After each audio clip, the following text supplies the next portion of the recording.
की स्टार्टिंग में हम एक बहुत भयंकर तूफान को देखते हैं जो बहुत तेजी से शहर की तरफ बढ़ रहा था।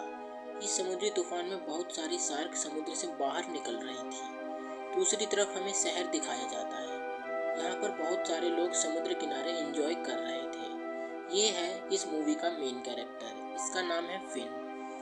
ये पानी में सर्फिंग कर रहा था। दूसरी तरफ हमें न्यूज़ में तूफान के बारे में बताया जा रहा था।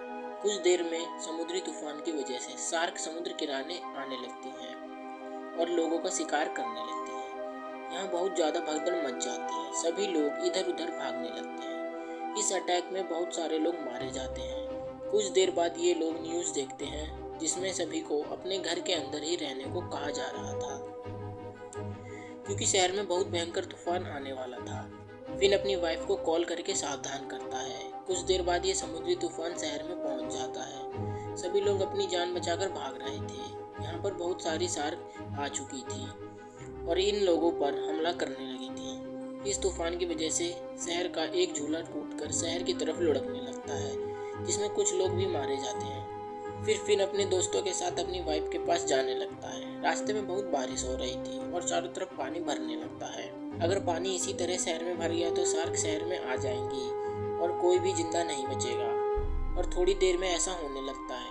फिन किसी तरह बचते बचाते अपने घर पहुंच जाता है और अपनी वाइफ को अपने साथ चलने को कहता है। देखते ही देखते घर में पानी भरने लगता है और शार्क इन पर हमला करने लगती है। यहाँ पर फिन की बेटी का बॉयफ्रेंड मारा जाता है।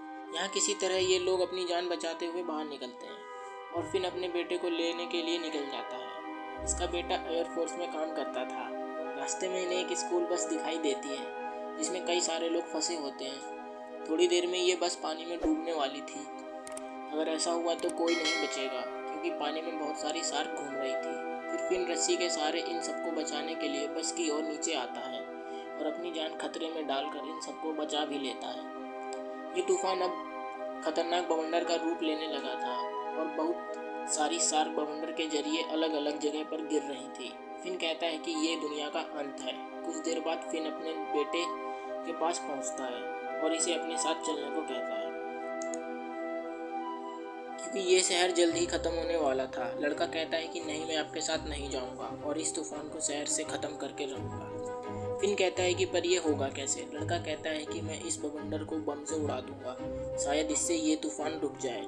ये लड़का बहुत सारे बम लेकर हेलीकॉप्टर से बवंडर के पास पहुंच जाता है और बम को बवंडर में फेंक देता है और बम के धमाके से ये बवंडर खत्म हो जाता है। ये लोग बहुत खुश होते हैं और फिर बारी बारी से सभी बवंडर को बम से उड़ाने लगते हैं।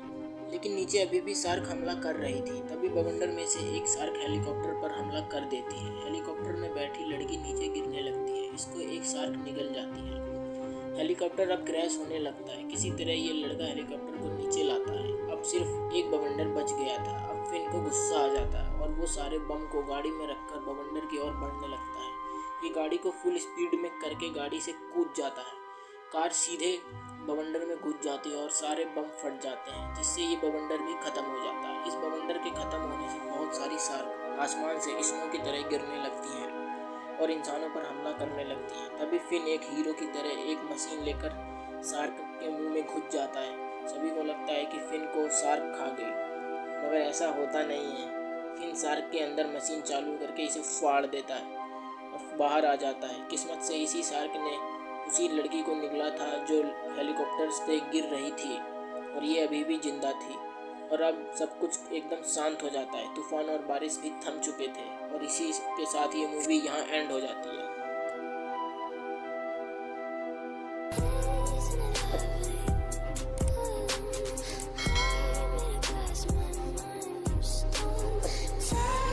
Pieces, scalable